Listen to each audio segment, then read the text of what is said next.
Hello students, myself Nitin Singh from Chanakya college of education. आज की class में मैं डीलेट फर्स्ट ईयर से F7 सब्जेक्ट कोड अर्थात टीचिंग ऑफ मैथमेटिक्स गणित का शिक्षण शास्त्र पेपर में हम लोग यूनिट 4 में डिस्कशन करेंगे।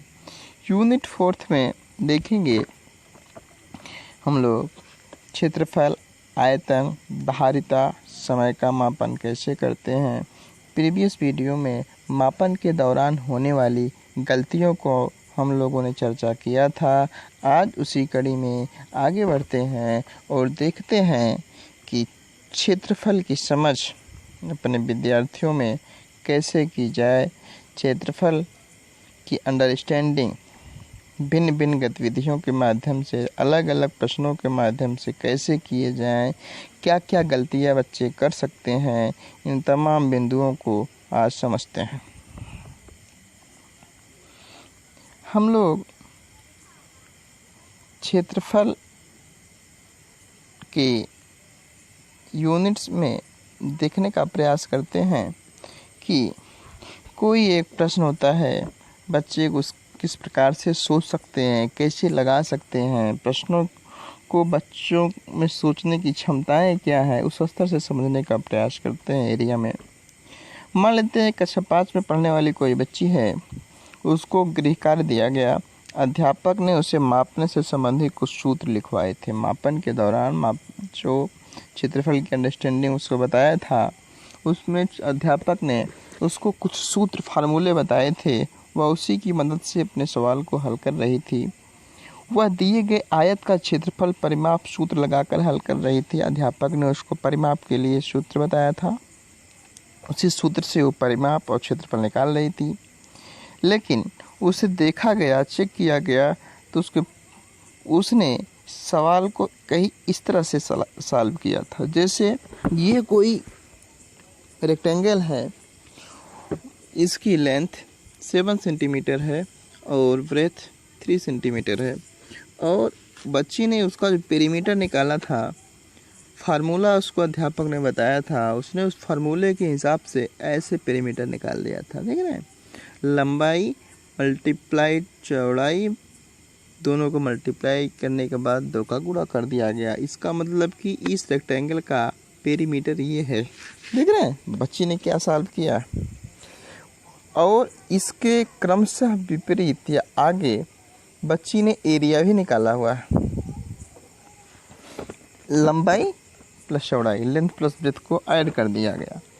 अर्थात इस सवाल को देखकर आपको क्या लगता है कि जो बच्ची ने सवाल सॉल्व कर रहा है, वो केवल सूत्रों का इस्तेमाल कर रही है, और वह एक जो उसके पास सूत्र है वह उसको तो सीख ली है, परंतु क्षेत्रफल और एरिया की अंडरस्टैंडिंग उसमें नहीं है।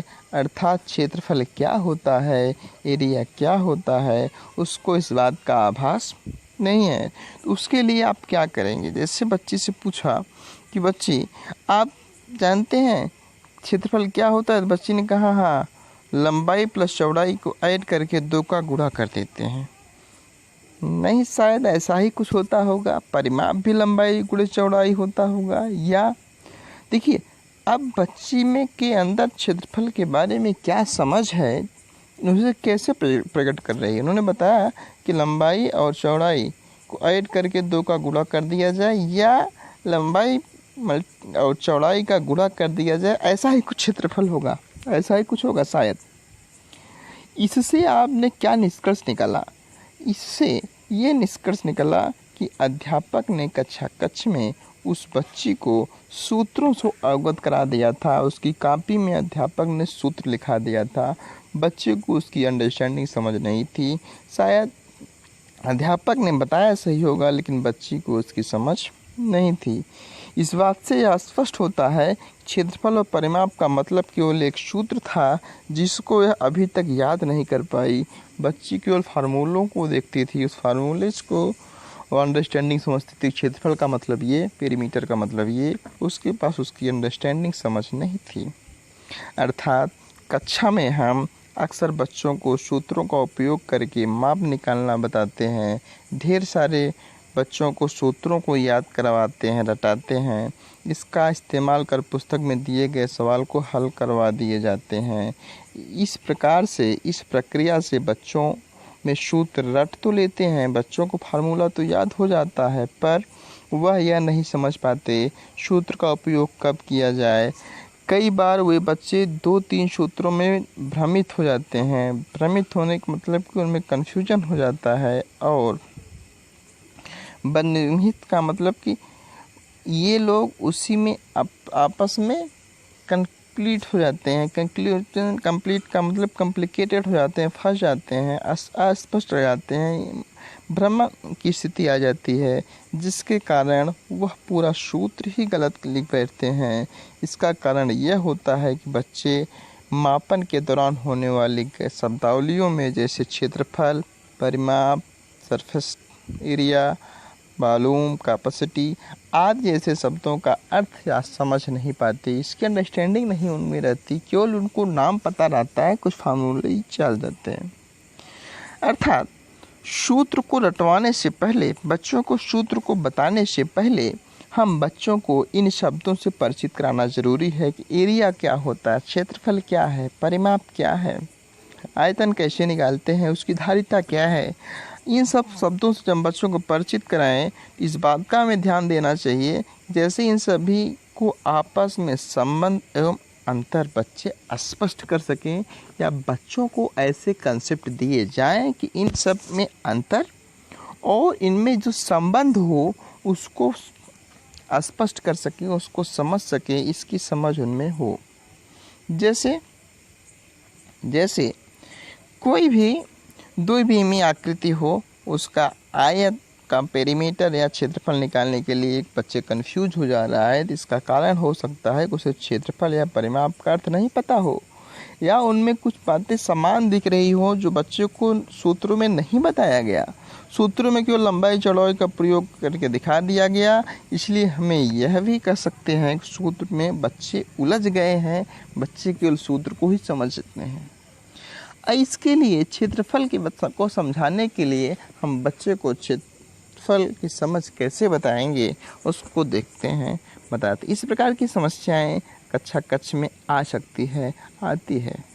ठीक। मीनिंग ऑफ एरिया, क्षेत्रफल का अर्थ।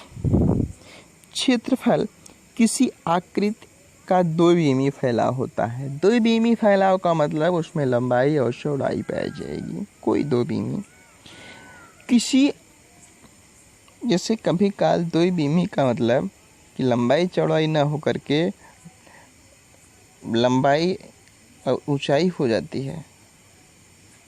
ये जो तीनों विमीय हैं LBH, इसमें से ये नहीं कि लेंथ ब्रेथ ही हो, हाइट ब्रेथ भी हो सकता है, लेंथ हाइट भी हो सकता है, ब्रेथ और हाइट भी लेंथ भी हो सकता है। तीनों में से कोई दो ही बीमा होगी, एक बीमा नहीं होगी। ठीक। चलिए, किसी आकृति या वस्तु के तल जितनी जगह घेरती है उस वस्तु का क्षेत्रफल कहलाती है। इसका मतलब किसी भी वस्तु द्वारा, किसी भी आकृति द्वारा अपने सरफेस तल में जितनी जगह कवर करेगी वह उसका क्षेत्रफल हो जाएगा। जैसे यह आकृति देख रहे हैं, दिया गया कागज घेरती, यह आकृति जितना कागज घेरेगी वह उसका क्षेत्रफल है।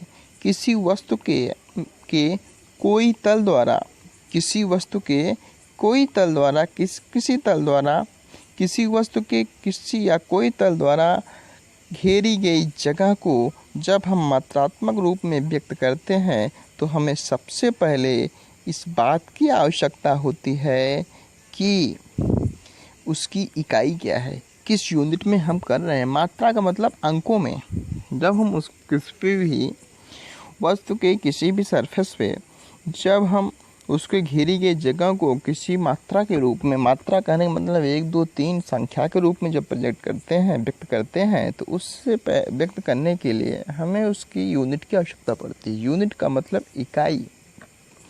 इकाई कहने का अर्थ हुआ जैसे लंबाई को हम मीटर में नापते हैं, सेंटीमीटर में नापते हैं, किलोमीटर में नापते हैं। ये जो लास्ट में metre, kilometre, centimetre, decimetre, decigram इत्यादि जो भी हैं, ये यूनिट्स हैं, अर्थात हमें उसको प्रेजेंट करने के लिए इसकी आवश्यकता पड़ेगी। जब हम किसी आकृति या वस्तुओं का क्षेत्रफल ज्ञात करते हैं तो हम उसे किसी इकाई में नापते हैं। वह इकाई मानक इकाई या गैर मानक इकाई कोई भी हो सकती है। ऐसा नहीं है कि कोई मानक इकाई ही हो, अमानक इकाई भी हो सकती है। गैर मानक इकाइयों का भी उपयोग करके हम क्षेत्रफल माप सकते हैं। यदि हमें केवल किन्हीं दो वस्तुओं के क्षेत्रफल की तुलना करनी हो तो हम गैर मानक इकाइयों का इस्तेमाल भी कर सकते हैं। जैसे दोनों वस्तुओं को क्षेत्रफल को डाक टिकट या माचिस की खाली डिब्बे को ढक कर देखने से पता लग जाएगा कौन सा क्षेत्रफल बड़ा है, कौन सा क्षेत्रफल छोटा है। हाँ, हम जिसे गैर मानक इकाइयों का उपयोग कर रहे हैं, माचिस के डिब्बे, जैसे इतनी बड़ी एरिया है, हमें पास 2 एरिया मिला, दोनों एरिया को हमें बताना है कौन सा एरिया बड़ा है, कौन सा एरिया छोटा है, और हम उसके लिए गैर मानक इकाई का उपयोग कर रहे हैं। गैर मानक इकाई में चाहे डाक का टिकट ले लेते हैं या हम माचिस की खाली डिब्बी ले लेते हैं, कोई भी ले लेते हैं। मान लेते हैं हम यहाँ पे माचिस की खाली डिब्बी ले लिए हैं।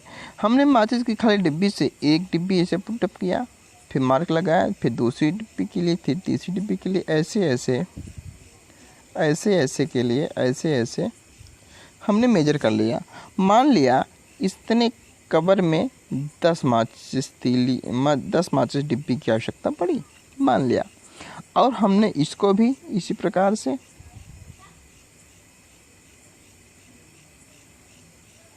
मान लेते हैं। इसको कवर करने के लिए हमारे पास 8 माचिस की डिब्बी की आवश्यकता पड़ी। अब हम बता सकते हैं कि ये एरिया बड़ा है, ये एरिया छोटा है। कितना छोटा है? 2 माचिस की डिब्बी के बराबर। माचिस डिब्बी गैर मानक इकाई है। माचिस की डिब्बी बड़ी भी हो सकती है, छोटी भी हो सकती है, स्थान चेंज करने पे, प्लेस चेंज करने पे, कुछ भी हो। इसका मतलब उसको सर्वमान्य नहीं है। डाक टिकट भी है, छोटा हो सकता है, बड़ा हो सकता है, कैसा टिकट है, कैन शो ऑन। समझ में आया? इस प्रकार से तुलना करके हम एरिया के बारे में समझ बढ़ा सकते हैं। ठीक, यदि यह कहा जाए कि किसी दूर बैठे व्यक्ति को किसी जगह के क्षेत्रफल के बारे में बताना हो तो हम क्षेत्रफल मापने के लिए सर्वमान्य इकाई, अर्थात जो सबके लिए सही हो, ऐसी इकाई की आवश्यकता पड़ती है। ये तो हमने एज्यूम कर लिया, बता दिया तुलना करके। लेकिन जब किसी दूर बैठे व्यक्ति के पास हमें क्षेत्रफल बताना हो तो क्षेत्रफल मापने के लिए हमें ऐसी इकाई की आवश्यकता पड़ेगी जो सर्वमान्य हो। सर्वमान्य होने का मतलब सब जगह सही हो। तो इसकी आवश्यकता जब हमें पड़ेगी तो हमें क्षेत्रफल मापने के लिए एक ऐसी मान्य इकाई चाहिए जो पूरे वर्ल्ड में मान्य हो, अर्थात 1 वर्ग किलोमीटर, 1 वर्ग मीटर या 1 वर्ग सेंटीमीटर, इस प्रकार के हम मानक इकाइयों का उपयोग करते हैं। अब देखिए इसमें कॉमन क्या है। इसमें किलोमीटर, मीटर, सेंटीमीटर, डेसीमीटर बदल गया, लेकिन कॉमन क्या है? 1 वर्ग, 1 वर्ग, 1 वर्ग। यही 1 वर्ग अर्थात यूनिट का वर्ग, जो भी यूनिट आएगा उसका वर्ग, यूनिट का स्क्वायर। अर्थात हम जब किसी भी क्षेत्रफल की मानक इकाइयों के रूप में प्रेजेंट करते हैं तो मानक इकाई की जो हमको आवश्यकता पड़ेगी, सर्वमान्य मानक इकाई, इसको हम प्रेजेंट करेंगे यूनिट स्क्वायर, इकाई वर्ग, एक इकाई वर्ग। जो भी इकाई होगी मानक इकाई, उसको हम पावर 2 के रूप में प्रेजेंट करेंगे या वर्ग के रूप में लिखेंगे, तो हमारा एक क्षेत्रफल के इकाइयों की समझ हो जाएगी। नेक्स्ट, यदि बच्चे लंबाई मापने के लिए इकाई सेंटीमीटर से परिचित हैं तो उन्हें वर्ग सेंटीमीटर का इस्तेमाल करने की दिक्कत नहीं आएगी। बच्चे सेंटीमीटर से परिचित हैं तो उसको वो वर्ग सेंटीमीटर कर देंगे। किलोमीटर में परिचित हैं तो वर्ग किलोमीटर कर लेंगे। अगर बच्चे के पास क्षेत्रफल मापन की गैर मानक इकाइयों को मापने का अनुभव है तो उन्हें 1 सेंटीमीटर भुजा वाले वर्ग की आकृति बता करके इकट्ठा करके क्षेत्रफल निकलवा सकते हैं, क्षेत्रफल का कंसेप्ट दे सकते हैं।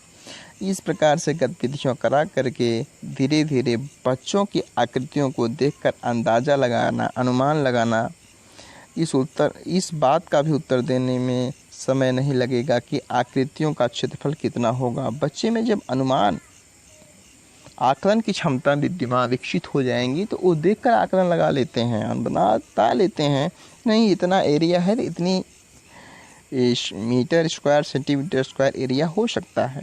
यदि बच्चे एक बार इस बात को समझ जाएं कि उन्हें क्षेत्रफल के सूत्र से परिचित करवाना, इसका इस्तेमाल करना बहुत मुश्किल नहीं होगा। जब उनको ये सब चीज़ें समझ में आ जाए, क्षेत्रफल क्या है, कैसे निकाला जाता है, कैसे इसको समझते हैं, जब ये सब तथ्य बच्चे के कंसेप्ट में आ गया तब उनको हम उसके सूत्रों को समझाते हैं, समझाने का प्रयास करेंगे। अर्थात कक्षा में जाकर के बच्चों को 1 सेंटीमीटर वर्ग आकृतियों का क्षेत्रफल पता लगाने के लिए कह सकते हैं। बच्चों को अनेक प्रकार के क्षेत्रफल निकालने की काफ़ी अन्य आकृतियाँ क्षेत्रफल का अंदाज़ा लगाने के लिए कह सकते हैं। क्षेत्रफल का सूत्र बताने के लिए कह सकते हैं। आयताकार आकृति दिखाकर उनसे पूछ सकते हैं इसका क्षेत्रफल कितना होगा। इस प्रकार से इन सब कंसेप्टों प्रत्ययों के साथ बच्चों में इसकी समझ विकसित की जा सकती है, बताई जा सकती है। अब जब ये बात आ जाएगी तो अब इसको समझाने के लिए हम बच्चे को डायरेक्ट छोटे छोटे वर्ग के रूप में अनुमान लगा सकते हैं। जैसे एक हम एग्जाम्पल समझते हैं, ये हमारे पास 4 सेंटीमीटर का वर्ग है। लंबाई इसकी जो लंबाई है 6 सेंटीमीटर है, ब्रेथ 4 सेंटीमीटर है। बच्चों को इसको एरिया बताना है तो देखते हैं लेंथ में इस साइड में हम 1-1 सेंटीमीटर के 1 2 3 4 5 6 ब्लॉक्स बना सकते हैं। और ब्रेथ में भी देखते हैं 1 2 3 4 1-1 सेंटीमीटर के 4 ब्लॉक्स बना सकते हैं। इसका मतलब पूरे कितने ब्लॉक हम लोग बना सकते हैं? 6 एक रो में और इस प्रकार से 4 कॉलम्स हैं तो हमारे पास बन जाएंगे 4 6 जा 24 छोटे छोटे ब्रैकेट्स बन जाएंगे। अब इस छोटे छोटे बॉक्स, इसका मतलब ये जो बॉक्स बना सेंटीमीटर में है तो ये जो इसकी एरिया है 64 सेंटीमीटर है ये। और अब बच्चे को इसकी समझ हम पेरीमीटर के सूत्रों के अनुसार भी दे सकते हैं। जैसे इस आकृति का पेरीमीटर निकालना हो, परिमाप निकालना हो तो हम इसके लेंथ और ब्रेथ को ऐड करते हैं। जैसे लंबाई और चौड़ाई, 2 बार लंबाई है तो 2 बार लंबाई, 2 बार चौड़ाई। देखिए लेंथ कितना, इसका भी 6 है तो ये भी 6 ही होगा, ये 4 है तो ये भी 4 होगा। It means 6 + 4 6 + 4। अब इस सूत्र में आप देखेंगे कि 2 बार 6 आया हुआ है, 2 बार 4 आया हुआ है, कॉमन ले लिया गया 6 + 4। यही फार्मूला डिराइव हो गया। 6 4 जा 10, 6 4 10 और 2 जा 20, अर्थात जो पेरीमीटर आया उसकी यूनिट केवल सेंटीमीटर में होगी, 20 सेंटीमीटर। आइडिया आया? इस प्रकार से हम समझाएंगे पेरीमीटर फार्मूले को। अब उसकी समझ पैदा करने के लिए बच्चे को बताएंगे पेरीमीटर का अंडरस्टैंडिंग केवल उसकी बाउंड्री वाल से है। हम जहाँ की परिमाप स्क्वायर में हम लोग ये पूरा अंदर का बॉक्स देखते थे छोटे छोटे, लेकिन जब परिमाप निकालते हैं तो केवल बाउंड्री वाल कितनी लेंथ लंबी है, कितनी चौड़ी है, इसी को कवर करते हैं, इसी को परिमाप बोलते हैं, इसी को ऐड कर लेते हैं। 6 + 4 10, फिर 6 16 और फिर ये 4 20। आइडिया आया?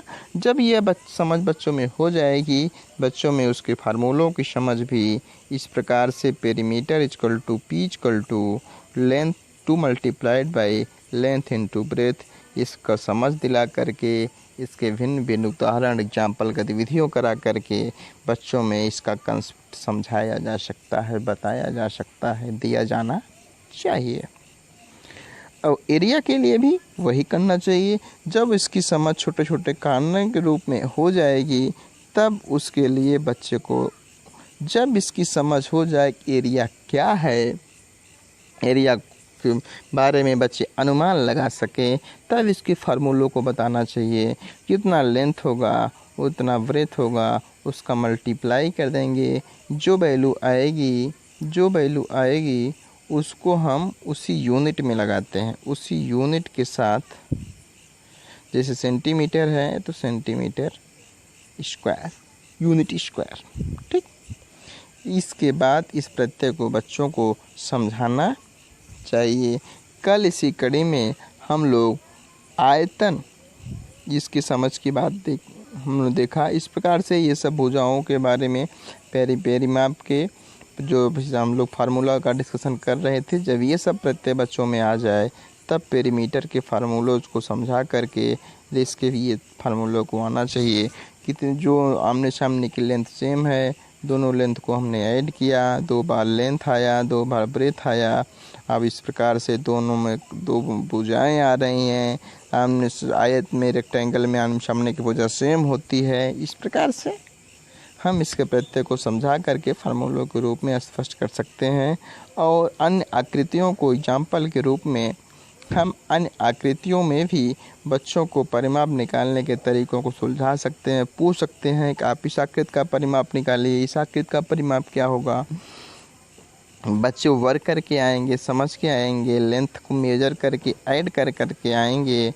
उसके बाद हम इन सब को फार्मूलोज को बेस पे, एरियाज को मेजरमेंट के बेस पे देख करके छोटे छोटे आकृतियों के पेरीमीटर्स को समझाने का प्रयास करेंगे, बताने की बात करेंगे। हाँ, आज के लिए इतना ही। Thank you class. Next video में हम लोग आयतन की समझ, आज जो हम लोग अन्य आकृतियों में क्षेत्रफल देखा, कल इसी आकृतियों में हम आयतन को समझेंगे, देखने का प्रयास करेंगे। आयतन क्या है, इसकी समझ बच्चों में कैसे दिया जाए, इसके प्रत्यय को कैसे समझाया जाए, ठीक। हाँ, आपके लिए सूचना है, आपको वीडियो अच्छा लगा हो तो वीडियो को लाइक करेंगे, शेयर करेंगे और चैनल को सब्सक्राइब भी करेंगे। Thank you class.